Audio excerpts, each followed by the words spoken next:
Tudo da Canção Nova em um só lugar. Canção Nova Play. Capítulo 4 dos Atos dos Apóstolos. Depois de tudo aquilo, da prisão de Pedro e de João, por causa da cura do paralítico, eles são soltos e voltam para a comunidade. Versículo 23 do capítulo 4. Postos em liberdade, voltaram aos seus irmãos e referiram tudo quanto lhes tinha dito os sumos sacerdotes e os anciãos. Ao ouvirem isso, levantaram unânimes a voz a Deus e disseram: Senhor, vós que fizestes o céu, a terra, o mar e tudo o que neles há, vós que pelo Espírito Santo, pela boca de nosso pai Davi, vosso servo, dissestes: por que se agitam as nações e imaginam os povos coisas vãs? Levantam-se os reis dessa terra e os príncipes se reúnem em conselho contra o Senhor e contra o seu Cristo. Pois na verdade se uniram nessa cidade contra o vosso servo Jesus, que ungistes, Herodes, Pôncio Pilatos, com as nações e com o povo de Israel, para executarem o que a vossa mão e o vosso conselho predestinaram que se fizesse. Esse resumo daquela situação é também o resumo da situação que nós vivemos no mundo hoje, cujos resultados alguns Padre Jonas nos recordava, e tantos outros cada um de nós tem experimentado. Aqui nós temos nessa palavra um retrato daquilo que hoje se chama globalização. Se olharmos bem, esses versículos 25, 26, 27 nos falam da globalização do poder para colocar em operação aquilo que São Paulo chama o ministério da iniquidade. Por quê? Já que o encardido não pode tirar de nós o Espírito Santo, ele precisa sufocar a sua ação. E esse é um grande projeto. O padre lembrava tudo aquilo que nós conhecemos como nova era. E esse projeto produz frutos concretos, visíveis e palpáveis, de miséria, de desgraça, de doença, aonde o sintoma mais visível é aquilo que nós poderíamos chamar a perda da imunidade. Não só a imunidade física, mas a perda da imunidade psíquica e afetiva, a perda da imunidade espiritual. E o ser humano perde a imunidade quando não vive a unidade, tema que pregávamos ontem. E por isso não volta para a sua comunidade, tema que pregaremos amanhã. Esses que hoje também se unem para espalhar o mal. Meus irmãos, como é que o mundo inteiro conhece as rotas internacionais do narcotráfico? As rotas internacionais da prostituição? Os próprios canais de televisão aberto mostram de vez em quando o esquema, os aeroportos pelos quais se vendem do Brasil aves, pessoas e drogas. Há uma coligação do mal. Há uma coligação do mal para espalhar esse mal através dos grandes filmes, das grandes redes de comunicação e de modo especial através da internet. E aquilo que o Padre Jonas falou hoje, eu tenho dados oficiais. A segunda causa alegada judicialmente de divórcio na Inglaterra no ano passado é o vício na internet. Segunda causa jurídica oficial de divórcio. Nós vemos aqui uma prefiguração daquilo que estava acontecendo e que está acontecendo. E nós precisamos de uma vacina. E mais do que de uma vacina, nós precisamos ir na causa do problema. E a vacina, a causa do problema, Pedro e a igreja primitiva apontou, e eu convido você agora a continuar rezando e pedindo comigo, a partir do versículo 29. Olhando essa realidade de desgraça, que eles constatam, agora então ele suplica, agora, versículo 29.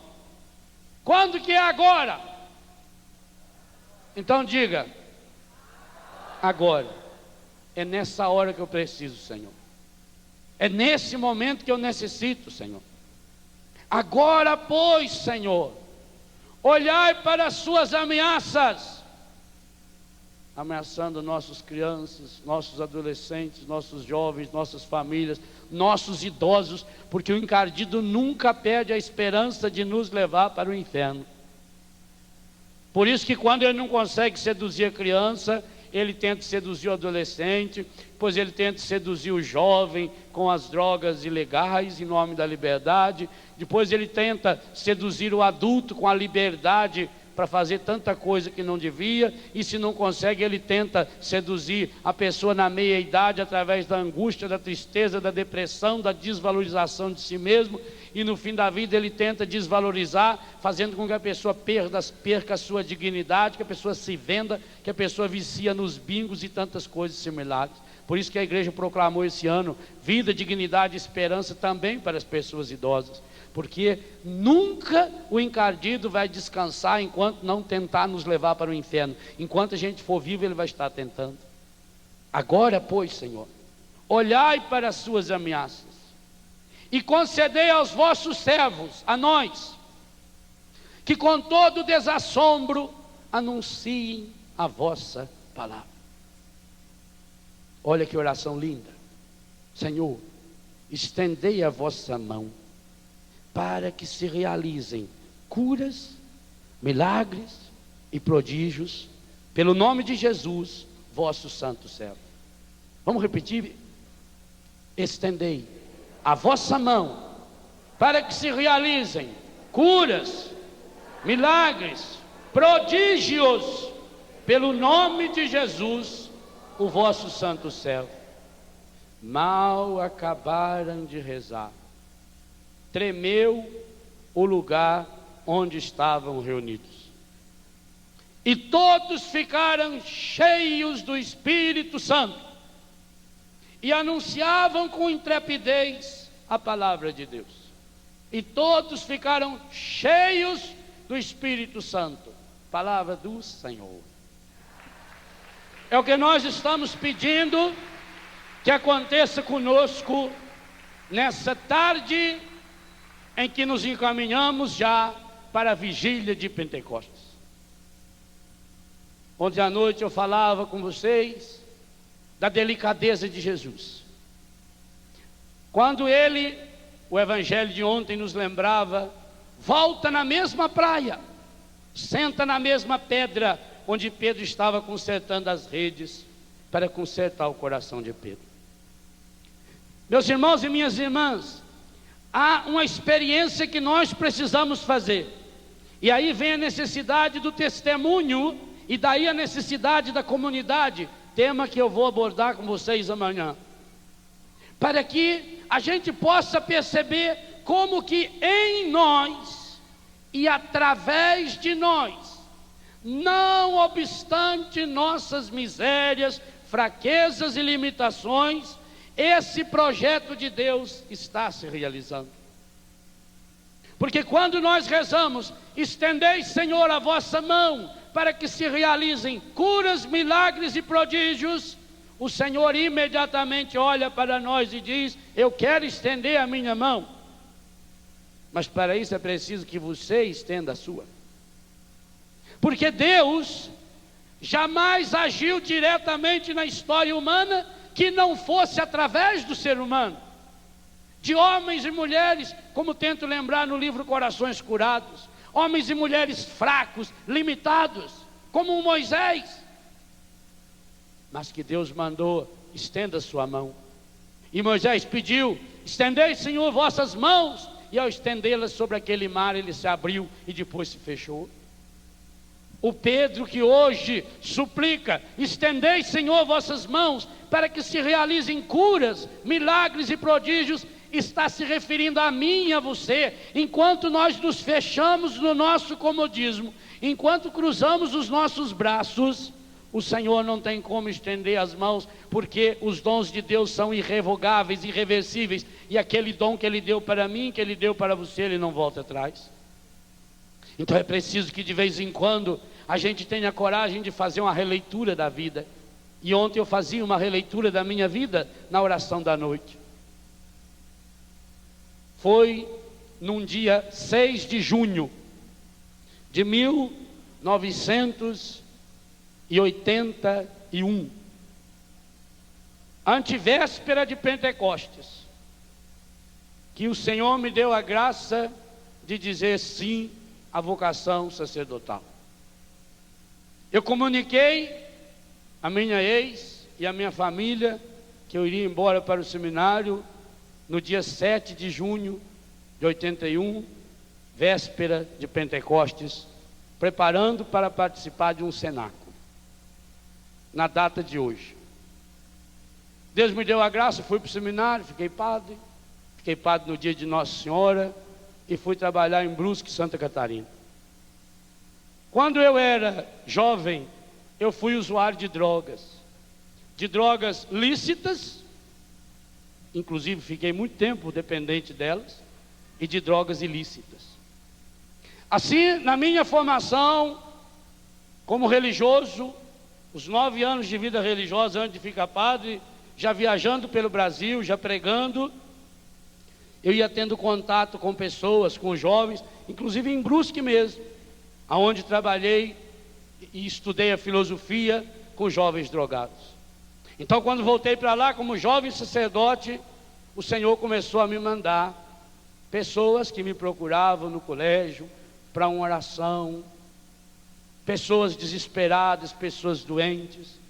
Começamos a celebrar a missa na paróquia e o Senhor ia realizando muitas curas naquelas celebrações. E como aquele colégio era um colégio católico, o Senhor me inspirou a fazer ali uma capela. Então pedi a uma amiga que me apresentou uma engenheira, a Juscelia, hoje membro da nossa comunidade, e disse para ela: eu queria fazer uma capelinha pequena, queria que essa capela tivesse o formato de um abraço, porque no coração de Jesus, Deus abraça a humanidade, e queria que essa capela fosse dedicada ao Espírito Santo.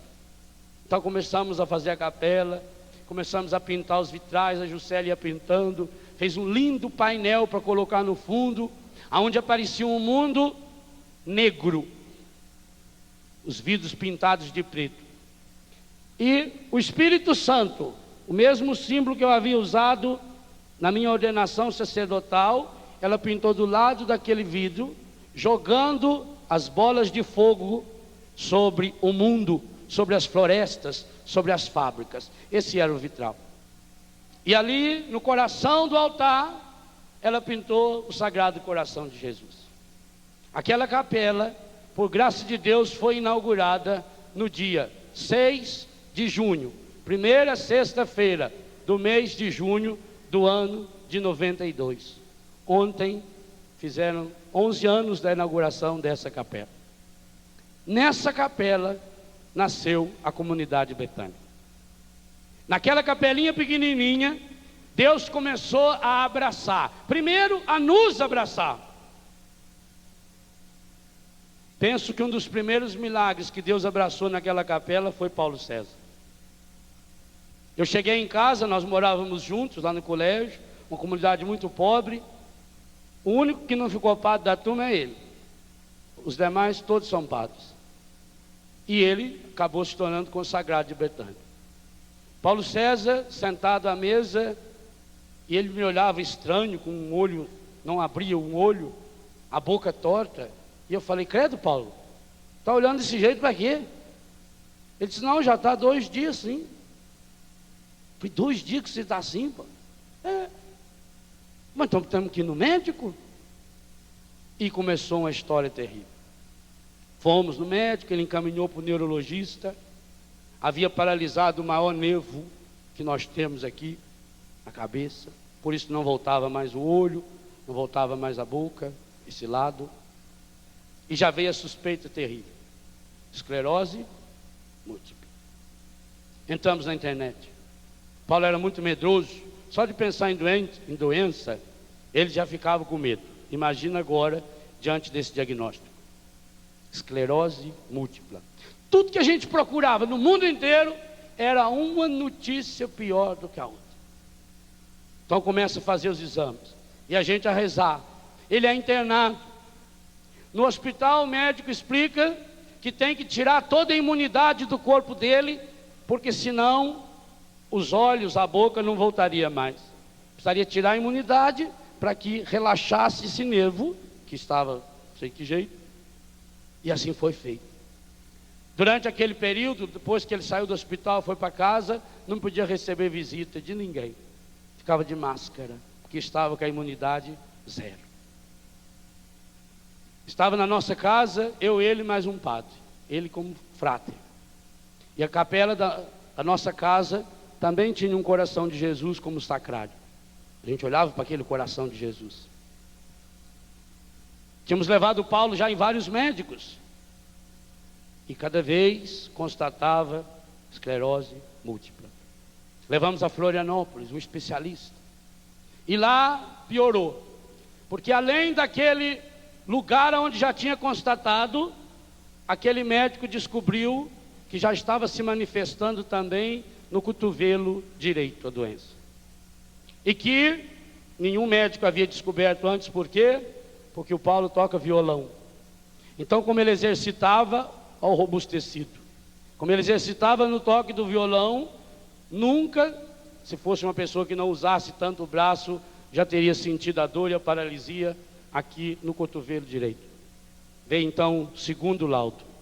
Aumenta o nosso desespero, pedindo a Deus que o curasse. Um menino de 20 e poucos anos de idade.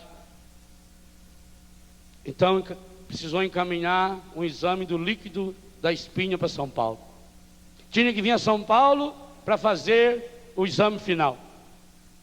Minha irmã morava lá conosco, conhecia bem São Paulo e tinha que ser muito rápido, porque tinha que tirar do hospital o líquido. Ele não tinha condição de vir a São Paulo e ela tinha que trazer rapidamente, dentro daquelas coisas lá com gelo, trazer a São Paulo para que fizesse o exame. E ela veio e ficamos nós 3 em casa.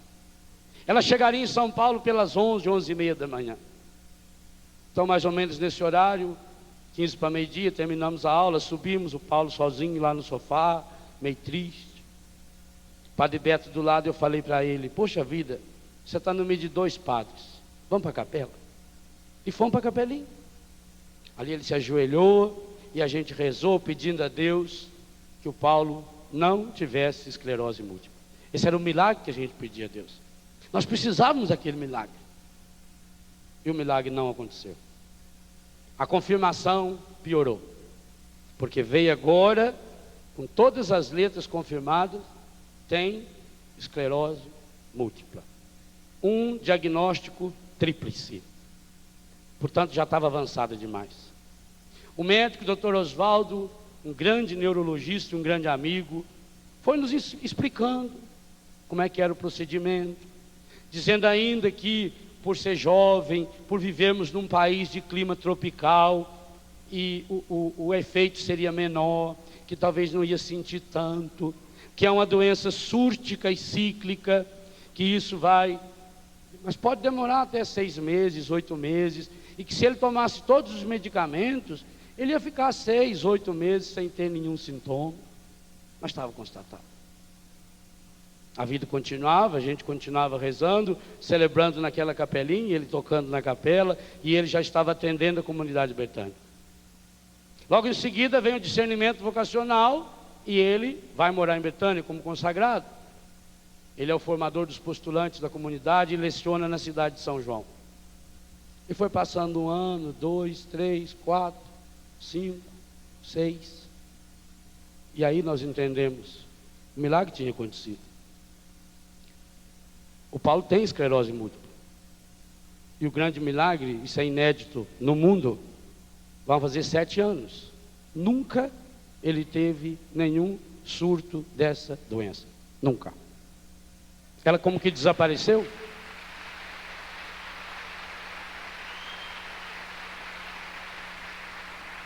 Deus queria nos dar um milagre muito maior. Porque talvez até se tivesse o diagnóstico em São Paulo do líquido, não é esclerose, bem, nem milagre foi, porque talvez foi um erro de medicina. Mas não. Esse prodígio nós estamos experimentando. Começa Betânia, pequenininha, enfrentando situações absurdas. Você imagina um padre jovem numa cidade pequenininha, que anda às 2, às 3 horas da madrugada, com drogado, com prostituta, com homossexual dentro do carro. O que é que o povo falava? Imagina os traficantes que começavam a ser ameaçados por isso. O que é que falavam? O pior que você imaginar, não chega a nada ainda. Começou pequenininho. Um monte de gente diz que ajuda nessas horas, depois vai desaparecendo. Que muito só quer mesmo é aparecer. Principalmente aquele tipo de carismático, que o dom das línguas que ele tem não é a língua do Espírito. E nessas horas, quando se trata de arregaçar as mangas, para se envolver, para ter coragem, se for preciso, se sujar no meio da podridão do mundo, a grande maioria dá no pé e desaparece e inventa uma desculpa. São capazes de inventar, eu saí por isso, por aquilo outro. Agora, quando você tem dentro de você esse motor, que é o Espírito Santo, nada nem ninguém nos segura. Deus começou a operar maravilhas em Betânia, a restaurar pessoas que chegavam lá, anos e anos de dependência, e as pessoas, quantas delas, ontem vocês viram alguns, e eles estão lá, eu peço que eles dão volta lá por baixo e vêm aqui, quero os consagrados de Betânia aqui em cima. Quantos desses aí que chegaram na comunidade, mergulhado na droga, no álcool, tinha perdido o sentido da vida? Um deles que está aí, Sandro foi para Betânia no fundo do poço. 26 anos de dependência química, condenado pela justiça, tinha sido preso, imunidade espiritual 0, imunidade afetiva 0, imunidade física 0. Portador do vírus do HIV. Estava com AIDS. E isso para o mundo significa que está condenado a morrer. Então vai para morrer. Mas o Sandro parece que não queria morrer. Começou a se apaixonar nos animais. Um dia foi Monsenhor Valentim celebrar lá em casa, um santo homem muito culto. E quando eu estava andando com o Monsenhor, o Sandro chegou para mim correndo e falou assim: pai, nasceu um filhote da Orpington amarelo. Eu falei: ai, que bom. E o Monsenhor virou e falou assim: o que é Orpington amarelo? Já é uma das qualidades de galinha que a gente cria. Ele falou: esse moço não é o Sestrem? Eu disse: é. Isso é engraçado. Ele nunca ligou nem para a vida dele, nem para a vida da família. E agora esse moço está feliz da vida porque nasceu um pintainho amarelo. Começava ali uma história. Vem cá.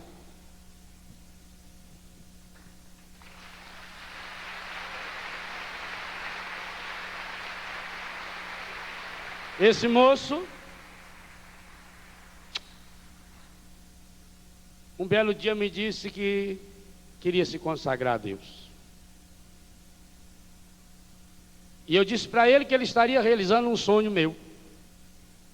que quando Deus me chamou a fundar Betânia, eu dizia que um dos meus sonhos era que um dia alguém que tivesse HIV se consagrasse em Betânia.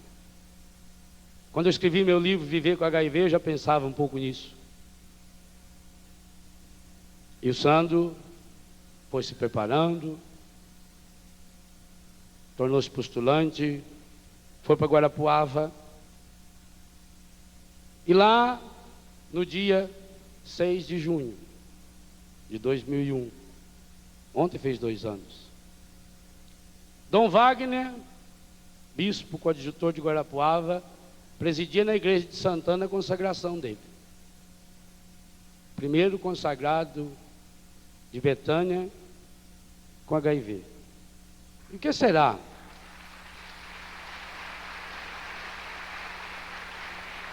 O que será que o Espírito Santo fez com o HIV desse moço? Porque vocês devem estar notando como os traços dele demonstram um homem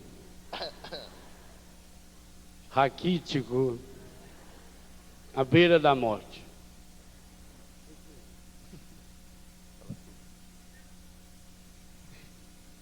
Nossa, me pegou de surpresa, como sempre. Eu estava lá escutando ele falar do PC e falava com uma das amigas, Betânia, que veio junto com a caravana lá de São João, que quando ele andava nas ruas lá em Brusque, onde eu nasci e vivi com a minha família há muito tempo, nós que usávamos droga, nós tínhamos assim pavor dele. O padre anda na madrugada aí para catar as pessoas que usam droga, as prostitutas. Até tem alguns conhecidos meus que a gente até algumas vezes tentou encontrar ele para dar umas porradas nele. É verdade. Betânia na minha vida foi a coisa mais importante que aconteceu, porque foi onde eu encontrei Deus. Eu não conhecia Deus. A minha história, ela pode ser curta como pode ser grande. 26 anos de droga. E Betânia veio numa hora muito importante, porque eu já estava no fundo do poço, se é que poço tem fundo, preso, de 8 a 12 anos de prisão por tráfico de crack. Não sabia que era portador do vírus, eu fui saber depois que eu estava 1 ano e meio lá em São João, que por deuscidência, isso é bem forte no meu coração, no dia 31 de abril, eu parei de fumar cigarro, de abril de 2000, e ainda era permitido fumar cigarro lá em casa. No dia 1º de maio, feriado, dia de trabalho, às 6 horas eu ia com esse terço aqui, que eu tenho até hoje, para a capela de Betânia, da casa mãe, lá onde mora o Léo, pai, rezar. E o Paulo César, que está aqui hoje, com a graça de Deus, vai fazer um show para lançar o seu CD. Ele me chamou no quarto escritório dele para me conversar. E eu sempre conversava com o Paulo César. O Paulo César foi assim sempre uma rocha que eu tive na minha vida de filho, lá em Betânia, porque ele era consagrado e sempre me ensinou muito. E esse dia ele me chamou, e eu, como era coordenador de grupo de vida, grupo da noite com os meninos, eu pensei que ele ia me dar alguma instrução para outro dia. Ele me chamou para falar sobre os exames que eu havia feito lá em Brusque, uns exames que eu tinha que ter feito, porque eu estava com um problema no fígado, com uns hemangiomas no fígado, talvez tivesse que ter sido operado do fígado e tudo mais, mas não precisou. E aí eu perguntei, é sobre o problema no fígado? Ele disse, não, isso ali você está curado, não tem nada mais. O problema é que foi feito um exame de HIV e consta positivo. Aí eu fiquei muito triste na hora, não entendi, perguntei por 3 vezes, e por 3 vezes o PC me respondeu, você tem HIV, você é portador, foi constatado no exame. Naquele momento a minha fé balançou muito forte, isso eu falei para o pai muito depois. Ele estava em Roma, estava em Jerusalém, né? Isso me deu mais força ainda, porque no momento eu perguntei, PC, o que eu faço agora? O que você ia fazer?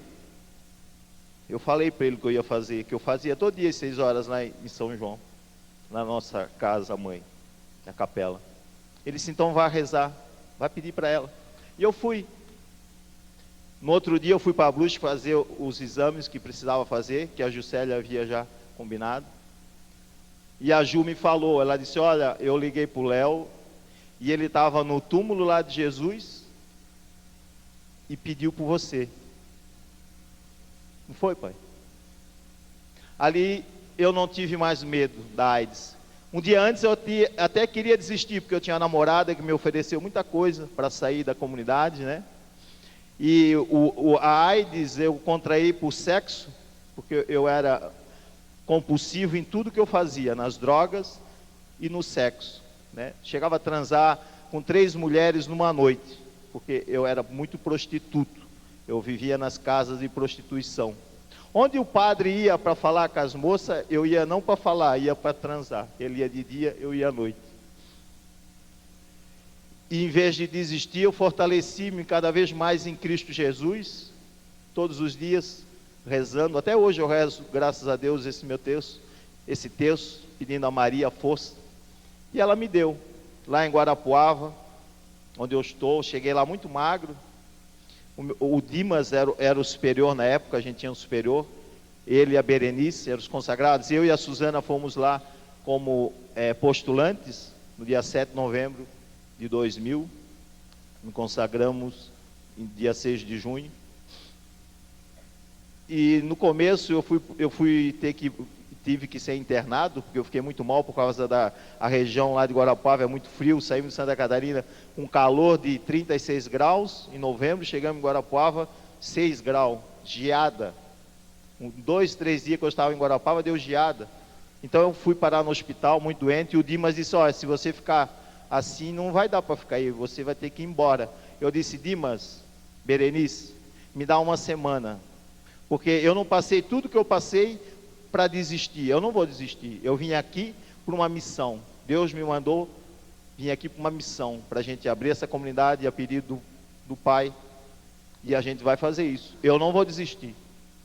Logo eu já estava bem, comecei a melhorar, pedi, e eu vi que naquela cidade todo mundo era muito católico. Eu comecei cada vez mais essa vida em Deus, em Betânia. Comecei a conhecer muitas pessoas de fé, coisa que eu só encontrava pessoa do mundo. Eu era um escravo do diabo. Comecei a ver que Deus é muito mais forte do que qualquer problema. E com a graça de Deus, eu fui curado. E hoje, eu estou muito feliz e muito emocionado também, que não é se estranhar, que eu sou um cara que quase não se emociona. Semana passada eu e a Marley está aqui também.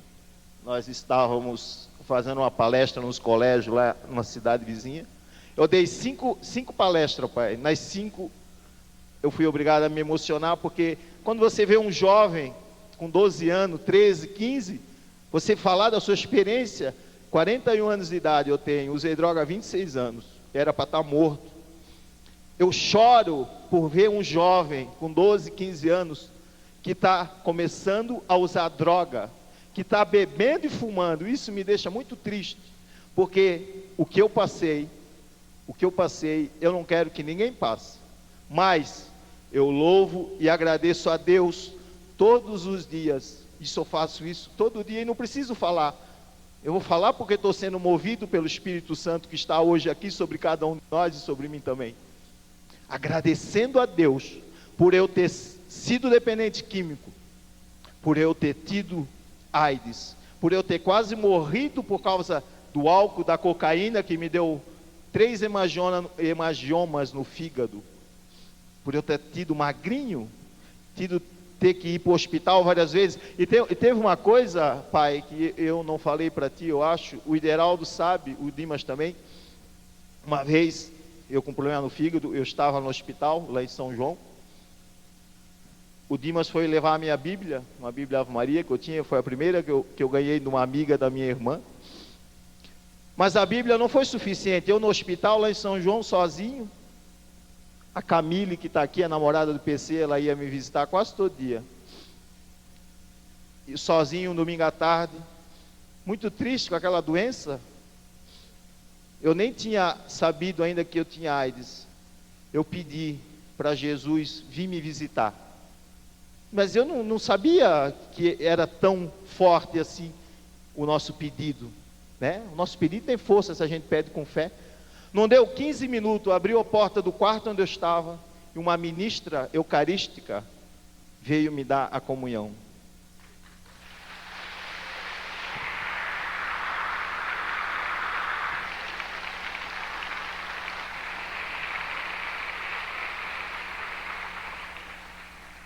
São essas coisas e tem muito mais que fazem com que eu tenha certeza de que vale a pena esse mundo, embora esse mundo de Deus, né? Porque eu estou no mundo, embora eu só estou 4 anos nessa vida, eu vivi 26 anos nas drogas.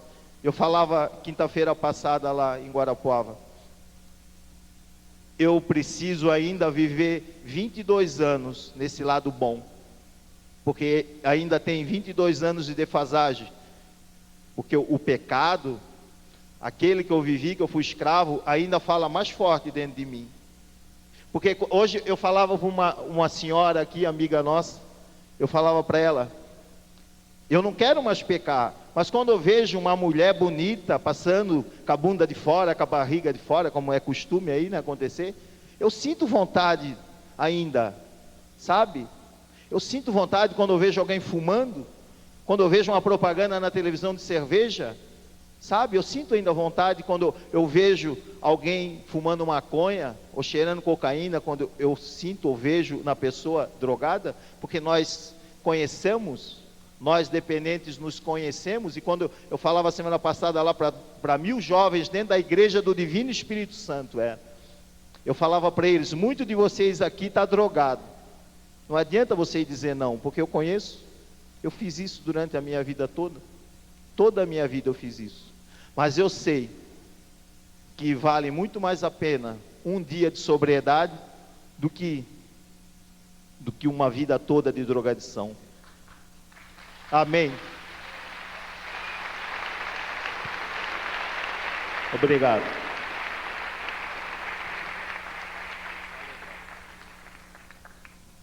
Acho que seria bom também você contar para eles, primeiro, que os médicos não conseguem identificar em que lugar nesse corpo, talvez porque aumentou muito, está escondido esse HIV, que não acha mais.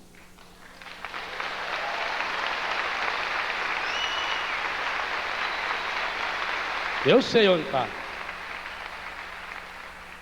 Segundo, talvez você já podia compartilhar com eles aquilo que Deus colocou no seu coração, como um desejo que você está discernindo.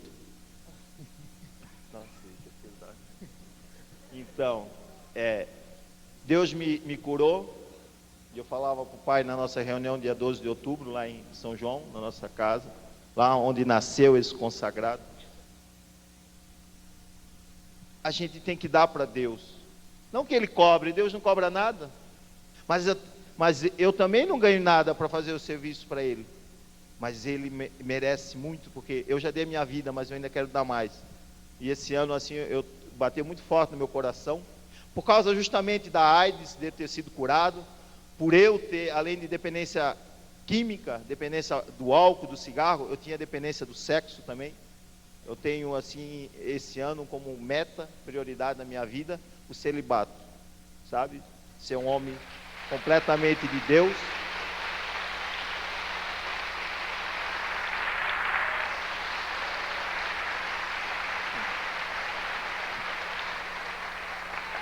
É muito difícil, para mim é muito difícil, sabe? Desde que eu tomei essa decisão, e há uns dias atrás eu falei com o Dom Wagner, que é uma pessoa que eu amo, respeito, admiro muito. Pedi para ele conselho, ele já está me aconselhando no que fazer, né? E vou aí lutar. Espero e conto com a oração de todos vocês, porque com certeza eu já estou precisando, porque hoje mesmo já tive várias tentações, né? Tem muita mulher bonita aqui, né? É verdade, pai. Mas eu estou bem convicto do que eu quero. Cristo caiu 3 vezes antes de morrer. Não importa quantas vezes eu tenha que cair ou vá cair na minha vida ainda. Uma coisa eu sei, que sempre vai ter uma mão para me ajudar a me levantar, porque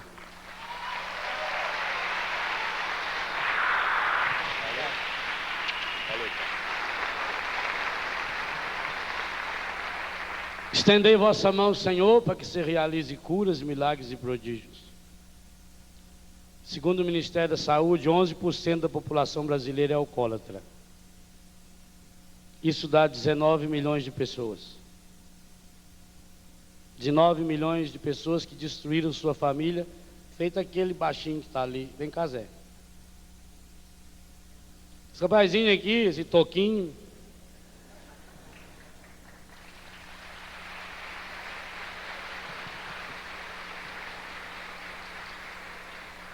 Ele chegou em Betânia umas 3 vezes menor.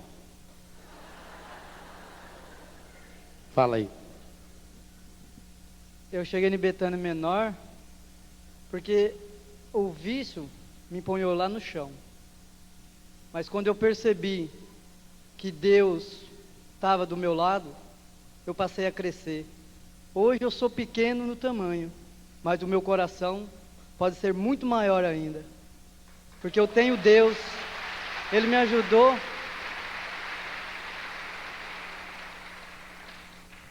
E eu encontrei esse Deus a partir do momento que eu assumi a minha vida de religioso e falar: hoje eu não vou mais usar droga, hoje eu quero ser um homem para servir a Deus.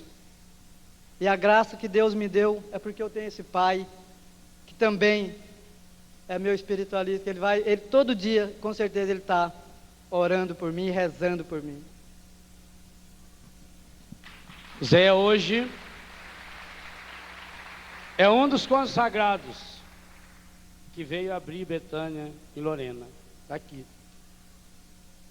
Hoje Betânia já está no Vale do Paraíba, graças a um trabalho do professor Felipe, a um pedido do Eto e do Padre Jonas. Graças a Deus a casa está cheia. Deus usa homens assim, homens que tinham perdido tudo, a família, a esposa, as filhas. 17 homens e 5 mulheres. E hoje ele tem 17 filhos e 5 filhas já no recanto Betânia de Lorena. O que Deus fez na vida dele, pode fazer na sua. Graças a Deus, eu poderia ficar a tarde inteira aqui mostrando a Marley, destruída pelo álcool, hoje consagrado em Guarapuava. O Douglas, destruído pela droga, hoje consagrado em São João Batista. O Dimas, destruído pela droga, hoje consagrado, inclusive vai se casar daqui a alguns dias com uma menina que é postulante na comunidade. Eu estou falando para você de milagres que a medicina pode provar. Eu estou falando de esclerose múltipla. Estou falando de AIDS, de álcool, de dependência química, do vício do cigarro, que segundo a Organização Mundial da Saúde, só 3% das pessoas que tentam parar de fumar conseguem. E por que é? E por que é que essas pessoas estão conseguindo experimentar Deus a esse nível? Só tem um segredo. E a única coisa que eu tento dar para meus filhos e minhas filhas, a única coisa, é tentar fazer com que eles sejam homens e mulheres cheios do Espírito Santo. Esse é o único trabalho. Betânia não é comunidade terapêutica. Betânia não trabalha com amor exigente. Betânia não revista ninguém. Ninguém. É proibido olhar a bolsa de uma pessoa, olhar o bolso de uma pessoa. Cada um tem o seu armário com a sua chave. Porque muitas e muitas vezes, enquanto se abre os armários, enquanto se revista as bolsas, se fecha o coração. E a única coisa que a gente precisa fazer para que Deus de fato possa mudar a nossa vida é abrir o nosso coração para essa nova efusão do Espírito Santo de Deus. Esse é o único e necessário serviço de cada um de nós, meus irmãos. Eu estou falando a você de coisas impossíveis, que para o mundo é impossível, mas que quando nós nos abrimos à ação do Espírito Santo, Deus que está vivo em nós, o Espírito Santo vai em nós restaurando cada área ferida e machucada da nossa história. Eu não sei qual é o problema que você tem, mas eu sei que seja o problema do tamanho que for, o Deus ao qual eu procuro servir, embora muitas e muitas vezes de forma indigna, é muito maior do que todo e qualquer desses problemas. Mas, se não tivermos a coragem de Pedro, Pedro deixou Jesus entrar na barca dele. Lembra o que eu falava ontem à noite? A barca estava vazia, a barca estava suja, a rede estava arrebentada, mas o Pedro estava sentado ali consertando essa rede. Quando Jesus viu Pedro sentado naquela pedra, dando nó naquela rede, quando Jesus vê você, quem sabe, com o seu terço, como ele fez com o Sandro, no dia que ficou sabendo que tinha HIV. Na hora em que você começar a colocar a barca do seu coração, da sua história, mesmo que seja uma barca estraçalhada, meu irmão, minha irmã, não existe nenhuma situação, nenhuma, por pior que ela seja, e nós estamos precisando urgentemente dessa. Isso é fé carismática. Hebreus 11 é o fundamento da esperança, é a posse antecipada. O reino de Deus vai se construindo na medida em que homens e mulheres falhos e fracos, como eu e como você, quem sabe, temos a coragem de irmos nos esvaziando. E às vezes eu pergunto, meu Deus, por que será que é muito mais fácil a gente ver cura, milagre e prodígio de Deus numa comunidade feito Betânia, formada de gente estraçalhada, de gente arrebentada, a começar pelo padre fundador? E quantas vezes grupos e mais grupos, onde todas as pessoas dizem que tem todos os frutos e os carismas do Espírito Santo, a gente não consegue perceber esses milagres. Sabe por quê? Porque quem vai para Betânia já sabe que vai para lá porque precisa dessa graça de Deus, vai para lá porque está estraçalhado, vai para lá porque está no fundo do poço. Então não precisa ficar criando máscaras. E tantas vezes em nossas comunidades nós criamos uma máscara de santidade, e enquanto tentamos proteger nossa imagem, o Espírito Santo não tem como trabalhar em nosso coração. Desde que o Senhor me inspirou a fundar essa comunidade, me ficou muito claro no coração: em Betânia nós temos que tentar reproduzir Jesus. Então é preciso reproduzir a pedagogia de Jesus. E quando chegavam até Jesus, aquelas pessoas estrupiadas pelas drogas daquele tempo, a AIDS daquele tempo, que era a lepra, as pessoas mergulhadas no pecado, na prostituição, quando olhava para aquelas pessoas, Jesus não via o que é que aquela pessoa tinha sido, mas ele via no que aquela pessoa poderia se transformar se fosse suficientemente amada. Jesus via aquela pessoa com uma fé carismática, com uma fé de expectativa. Então entrava em ação a graça infinita de Deus, agindo num desejo humano que só precisava se transformar em vontade. Por isso, diante de Zaqueu, diante de Mateus, diante de Madalena, de Maria de Betânia, por que Jesus não fez pergunta? Me impressiona, gente, em Betânia, a espera de Jesus. Que coisa estrondosa. Maria de Betânia, que era prostituída de leprosos, muitos chegaram a confundi-la com Madalena, porque os evangelistas dizem que das duas foram expulsos 7 demônios. Maria de Betânia, uma prostituta que trabalhava para leprosos, Por isso ela tinha aquele vidro de perfume imenso, caríssimo. Foi se converter numa das últimas vezes que Jesus foi à sua casa. Os evangelhos nos garantem que todas as vezes que Jesus estava em Jerusalém, ele se hospedava em Betânia. Era a casa de Jesus. Vocês imaginam quantas e quantas noites Jesus dormindo num quartinho, e aquelas casas que nem porta tinha, e Jesus que ainda acordava cedo e de madrugada para rezar, como o evangelho diz que ele fazia, e às vezes até Lucas 6,12, por exemplo, que ele passava as noites inteiras em oração.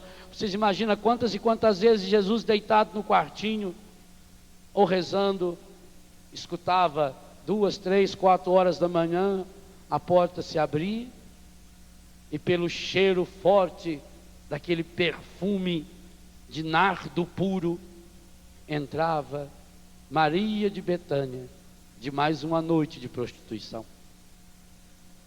Isso tocou muito meu coração. Quantas e quantas vezes Jesus dormiu, talvez até no quarto de Maria, porque se tinha mais gente, e Jesus tinha o costume, um dia levava uma turma sempre. Quantas e quantas vezes ele não deve ter dormido no próprio quarto dela?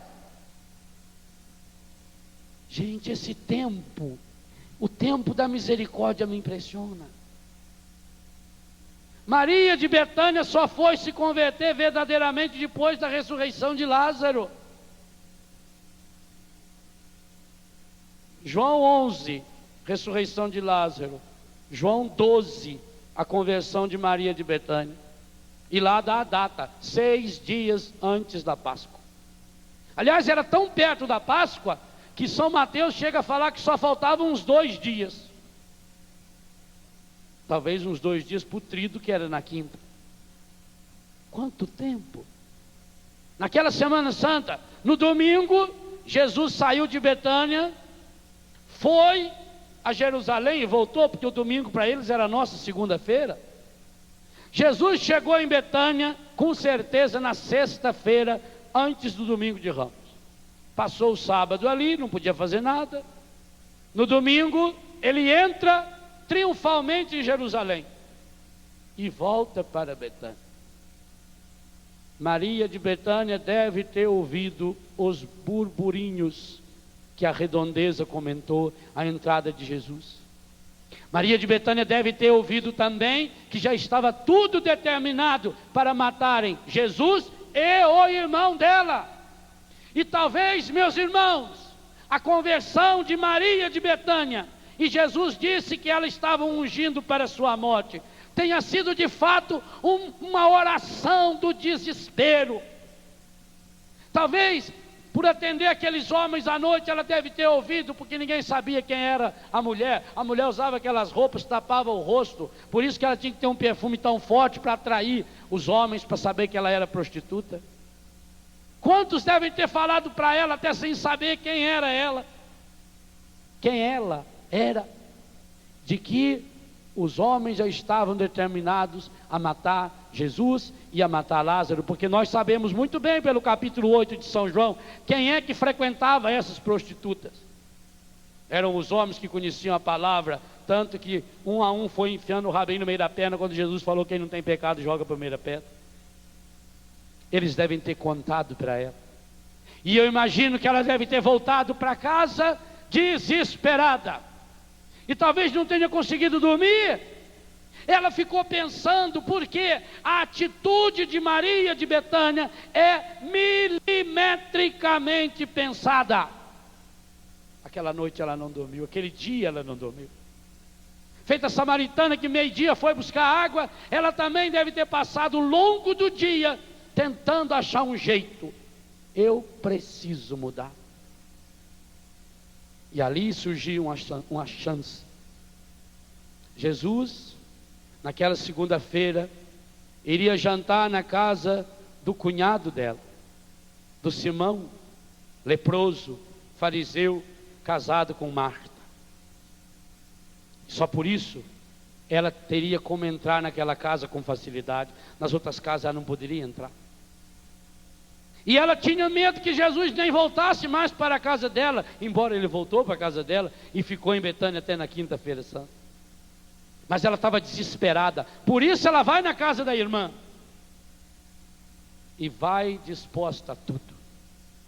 Ela leva, ao invés de pegar aquele frascozinho e botar o perfume que usava para se prostituir, aquela tarde ela saiu da sua casa.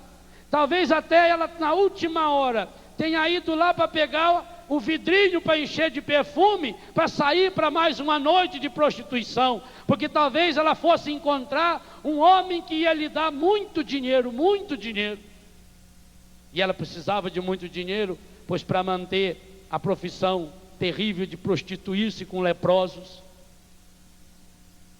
Mas eu imagino que na hora em que ela sozinha, o Lázaro já tinha ido, porque ele também foi convidado, ela chega sozinha na casa dela, quem sabe viu uma túnica de Jesus, alguma coisinha de Jesus,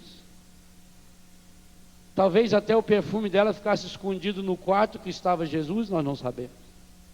O que a gente sabe é que naquele dia ela não pegou o vidrinho, ela pegou o litro e foi com ele todo. Ela estava decidida, talvez, repito, pelo desespero, mas ela estava decidida. E quando ela chega diante de Jesus, ela derrama todo o perfume. O Simão que era parente e que vivia criticando aquela prostituta safada, sem vergonha, que não vale nada, o Simão pensou bem: se esse homem fosse mesmo o que diz ser, será que ele não sabia? Sabe por quê, gente? Porque com certeza fizeram muitos boatos de Maria de Betânia e Jesus, do mesmo jeito que fizeram dele e Maria Madalena. Por que ele fica sempre hospedado lá em Betânia, na casa do Lázaro? Ele não vai lá por causa do Lázaro, ele vai lá por causa da irmã. Vai ver que ele é igualzinho. Imagine, se vai ficar um homem com uma mulher daquela, uma quenga safada daquela, junto e não vão fazer nada? O Simão pensou isso de Jesus.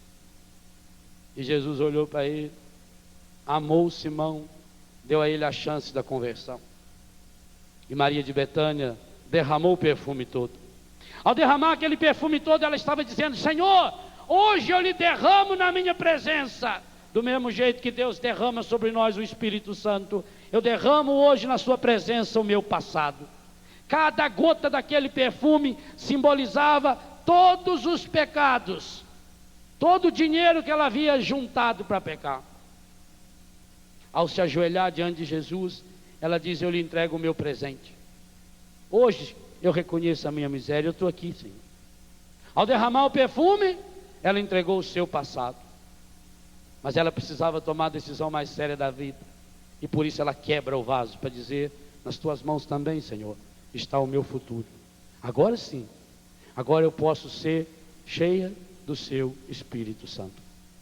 Meu irmão, minha irmã, talvez você esteja vivendo uma situação igualzinho Maria de Betânia, ou Sandro, ou PC, ou Zé, a Marley, ou o Léo, ou Douglas, ou alguém que você conheça que está no pecado. Não tenha medo de chegar perto de Jesus. Não tenha medo de lançar-se aos pés dele hoje, daqui a pouquinho na Eucaristia, na vigília de Pentecostes, e de derramar diante dele o frasco do seu coração, com o perfume do seu pecado, da sua miséria, da sua hipocrisia, do seu espírito de prostituição, de homossexualismo, de roubo, seja lá do que for. Não tenha medo. Não tenha medo de dobrar-se diante dele e dizer: agora, Senhor, agora eu preciso, estenda sua mão, para que se realize em minha vida cura, milagres e prodígios. Agora eu preciso, Senhor. E não tenha medo. Não tenha medo de quebrar diante dele, de rasgar diante dele, porque ele rasgou diante de nós o seu coração. Rasgue hoje o seu coração na presença do Senhor. Coloque o seu coração no coração rasgado da divina misericórdia e suplica a esse Senhor: Senhor, hoje eu quero começar de fato essa vida nova, Senhor. Eu necessito, Senhor. Conhece a minha miséria, Senhor. Conhece a minha fraqueza, Senhor. Mas hoje, Senhor, eu preciso que se realize em minha vida essa cura, esse milagre, esse prodígio. Senhor, eu não posso mais voltar para a vida miserável do pecado que eu tenho vivido. Eu não posso mais, Senhor, continuar sendo esse cristão morno, que às vezes canta, reza, prega, fala, mas que em outros momentos é capaz de enterrar o Espírito Santo no mais fundo dos profundos, dos esgotos da sujeira da mentira. Senhor, há muitas pessoas aqui agora, há muitas pessoas agora, Senhor, diante da televisão, colado num rádio, ou diante da tela de um computador. Pessoas que estão também com o coração e o corpo ferido e machucado pelo pecado e suas consequências. Pessoa que hoje está, Senhor, colhendo no coração e na vida as consequências do seu pecado, do pecado da humanidade, do pecado das pessoas com as quais convive, Senhor. Senhor, diante desse mundo que se reúne, desses líderes que se reúnem para globalizar a miséria, a hipocrisia, a droga, a prostituição, Senhor, nós suplicamos hoje, estenda sua mão, Senhor, para que se realize aqui, e para que se realize aí, nessa cama, nessa cadeira, para que se realize aqui, e para que se realize aí, nessa cama, nessa cadeira, nesse automóvel, nessa cozinha, nesse tanque, nesse escritório, os prodígios de um novo Pentecoste, Senhor. Sim, Senhor, que se renove hoje esses prodígios, para que se realize em nosso meio curas. Sim, nós precisamos de muitas curas, Senhor, das nossas enfermidades, Senhor, físicas, psíquicas, afetivas e espirituais. Mas nós precisamos também, Senhor, de milagres. Milagre é muito mais do que cura. Milagre é algo que para a ciência é impossível. A ciência diz que é impossível alguém que tenha determinadas doenças livrarem-se dessas doenças. É desse milagre que nós testemunhamos e que nós precisamos, Senhor. Eu peço, Senhor, um milagre para esse meu irmão, para essa minha irmã, que está desenganada pela ciência, desenganada pela medicina, desenganado pela sociedade. Senhor, eu peço um milagre da cura e da libertação desse meu filho, dessa minha filha, desse menino, dessa menina, tomada pelo vírus, tomado pela dependência química, Senhor. Eu suplico hoje um milagre, Senhor, da libertação plena, definitiva, Senhor, do vício do alcoolismo, do tabaco, das drogas, Senhor. Senhor, eu suplico hoje um milagre de cura para essa minha irmã, esse meu irmão que está em depressão profunda, que perdeu o sentido da sua vida, Senhor, que está com esse coração ferido, rasgado, machucado pelo pecado. Estenda a sua mão hoje, Senhor, para que se realize cura, milagres e prodígios na vida desse meu irmão, dessa minha irmã. Eu sei, Senhor, que talvez essa pessoa esteja pensando agora: eu não mereço, e talvez não mereça mesmo, eu não mereço também, Senhor. Mas não é, Senhor, baseado no meu merecimento, no merecimento dessa minha irmã, desse meu irmão. É baseado na sua palavra, Senhor. É confiante na sua infinita misericórdia, que eu suplico agora, Senhor, que uma gota do seu sangue se misture ao sangue desse meu irmão, dessa minha irmã, contaminada, Senhor, por essa doença virótica, pela AIDS, pelo câncer, pela diabetes. Senhor, que uma gotinha do seu sangue se misture nesse sangue agora, Senhor, e liberte daí, Jesus, com a força do Espírito Santo. Tira, Senhor, tira esse meu irmão, essa minha irmã desse buraco, desse vazio profundo, das muletas nas quais está tentando segurar, Senhor. Liberta, Senhor, com teu poder, com tua ternura e a tua misericórdia, a raiz dessa enfermidade, por pior que ela seja. Realiza-se hoje, Senhor, curas, milagres e prodígios. Eu preciso falar algo a vocês. E a pessoa que falou comigo não me pediu sigilo. Então eu posso falar. Eu estava na CNBB para fazer a tenda especial e entrei aonde estavam muitos bispos e fui abraçar alguns que eu os conhecia, muitos deles nos conhecem pela televisão. Quando se aproximou de mim Dom Diógenes, bispo de Franca, e ele disse-me: Padre Léo, depois de se apresentar, de me abraçar, de agradecer porque Betânia tinha acolhido um moço que ele tinha enviado, ele disse-me: Padre Léo, o senhor estava naquela missa que a Canção Nova celebrou na Basílica Nacional de Aparecida, na quarta-feira de cinzas? Eu disse: não, eu estava na Canção Nova, mas viajei. Mas eu assisti um pedacinho. Ele disse: o senhor sabe se por acaso o Padre Edmilson proclamou ali uma cura de uma pessoa assim, assim, assado? Eu fiquei com um pouco de medo. Era um bispo. E eu disse: olha, eu não sei, mas pode ser que ele tenha proclamado, sim. Deus tem usado ele para isso. Ele me disse: eu precisava muito saber disso, padre. E depois eu perguntei ao Padre Jonas, e o Padre Jonas me confirmou que de fato o Padre Edmilson disse e profetizou: você agora que está na sua casa, que tem uma doença muito grave, toque na parte em que você está com essa doença. E Dom Diógenes me disse: padre, era eu. Eu tinha recebido um diagnóstico de câncer. E eu estava muito preocupado naqueles dias.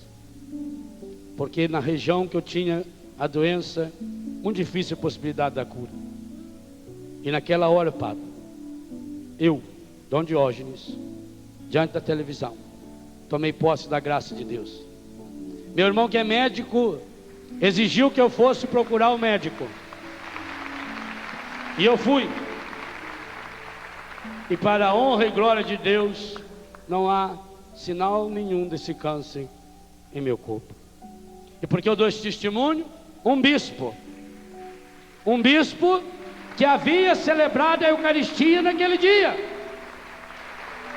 mas que teve a coragem de ser humilde e de tomar posse da graça de Deus diante da televisão. Meu irmão, minha irmã, não deixa passar essa graça hoje na sua vida. Por nada desse mundo, deixa passar a graça que Deus já está realizando e que com certeza daqui a pouquinho, às 4h30, Ele vai concretizar, elevar a plenitude já nessa vigília de Pentecostes. Vai continuar fazendo isso através do show hoje à noite e do dia de amanhã. Nós estamos aqui para vivermos um grande novo Pentecostes. Por isso nós clamamos: vem Espírito Santo, encha-nos Espírito Santo, estendei, Senhor, a vossa mão, para que se realize em nós, no meio de nós e através de nós, curas, milagres e prodígios, para que possamos testemunhar que ontem, hoje e sempre, Jesus Cristo é o Senhor, para a glória de Deus Pai, na unidade do Espírito Santo. Amém. Aleluia! Aplaudamos o Espírito Santo de Deus com muita força nesse aplauso. Da Canção Nova em um só lugar. Canção Nova Play.